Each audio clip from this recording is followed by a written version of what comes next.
এগুলো অবৈধ বন্ধ করতে হবে। বন্ধুগণ, আজকের এই সমাবেশে এখন বক্তব্য আসাদুল ইসলাম, আমি আসাদুল ইসলামকে তার বক্তব্য রাখার জন্য অনুরোধ করছি। আমাদের গ্রামীণ শ্রমিক সংগঠনের আয়োজিত আজকে সমাবেশ, সবাইকে ধন্যবাদ।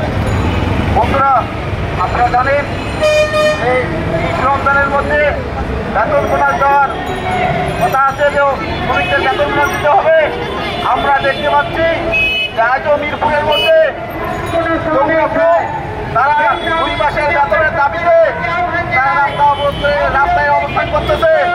আমরা অবিলম্বে বলতে চাই যে শ্রমিকরা রমজানের মধ্যে যেন বেতন বোনাস পায়, শ্রমিকরা যেন ঈদের আগে বাড়ি যাওয়ার জন্য পর্যাপ্ত গাড়ির ব্যবস্থা করে রাষ্ট্র, যেমন ঈদের সময় 500 টাকার ভাড়া 1500 টাকা জুলুম করে তারা টাকা হাতিয়ে নেয়।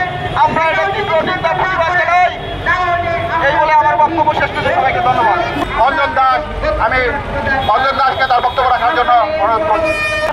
শ্রমিক নেতা তাসলিমা আক্তার, আমাদের কেন্দ্রীয় নেতৃবৃন্দ এবং যারা আমাদের কথা শুনছেন সকলকে গার্মেন্টস শ্রমিক সংহতির কেন্দ্রীয় কমিটির পক্ষ থেকে সংগ্রামী শুভেচ্ছা এবং সালাম জানাই।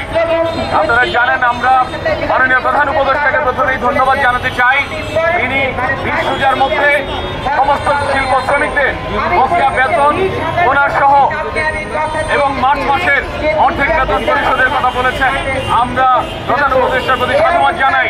একই সাথে বলতে চাই, এটি যাতে মালিকরা করেন তার বাধ্যতামূলকভাবে সরকারি বিভিন্ন সংস্থা তারা সেখানে দায়িত্ব পালন করবেন। আমরা জানি, আমরা শ্রমিকরা যদি আইন নাও ভাঙি তাও নানানভাবে ষড়যন্ত্রে আখ্যায়িত করে আমাদের উপর দমন নিপীড়ন করা হয়েছে এতদিন যাবৎ। আমরা এটা আর দেখতে চাই না।